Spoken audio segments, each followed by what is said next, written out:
राधे राधे दोस्तों, श्रीमद् भागवत कथा के अगले एपिसोड में आपका स्वागत है। श्री शुकदेव जी कहते हैं, मैत्रेय जी की ये बात सुनकर बुद्धिमान व्यास नंदन विदुर जी ने उन्हें अपनी वाणी से प्रसन्न करते हुए कहा। विदुर जी ने पूछा, ब्राह्मण, भगवान तो शुद्ध बोध स्वरूप, निर्विकार और निर्गुण हैं। उनके साथ लीला से भी गुण और क्रिया का संबंध कैसे हो सकता है? बालक में तो कामना और दूसरों के साथ खेलने की इच्छा रहती है, इसी से वो खेलने के लिए प्रयत्न करता है, किंतु भगवान तो नित्य तृप्त, पूर्ण काम और सर्वदा असंग हैं। वे क्रीड़ा के लिए भी क्यों संकल्प करेंगे? भगवान ने अपनी गुणमयी माया से जगत की रचना की है, उसी से वे इसका पालन करते हैं और फिर उसी से संहार भी करेंगे। जिनके ज्ञान का देश, काल अथवा अवस्था से,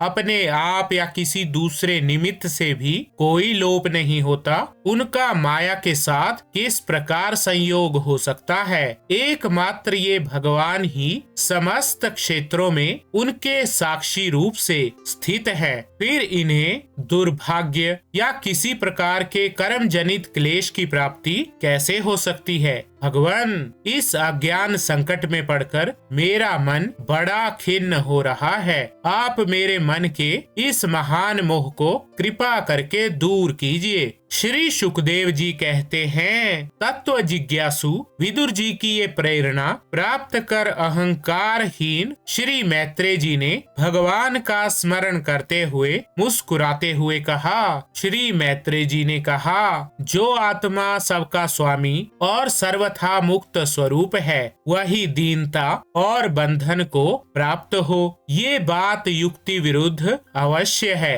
किंतु वस्तुतः यही तो भगवान की माया है। जिस प्रकार स्वप्न देखने वाले पुरुष को अपना सिर कटना आदि ना होने पर भी सत्यवत भासते हैं, उसी प्रकार इस जीव को बंधन आदि ना होते हुए भी अज्ञानवश भास रहे हैं। यदि ये कहा जाए कि फिर ईश्वर में इनकी प्रतीति क्यों नहीं होती, तो इसका उत्तर ये है कि जिस प्रकार जल में होने वाली कंप आदि क्रिया जल में दिखने वाले चंद्रमा के प्रतिबिंब में ना होने पर भी भासती है, आकाशस्थ चंद्रमा में नहीं, उसी प्रकार देह अभिमानी जीव में ही देह के मिथ्या धर्मों की प्रतीति होती है, परमात्मा में नहीं। निष्काम भाव से धर्मों का आचरण करने पर भगवत कृपा से प्राप्त हुए भक्ति योग के द्वारा ये प्रतीति धीरे धीरे निवृत्त हो जाती है। जिस समय समस्त इंद्रियां विषयों से हटकर साक्षी परमात्मा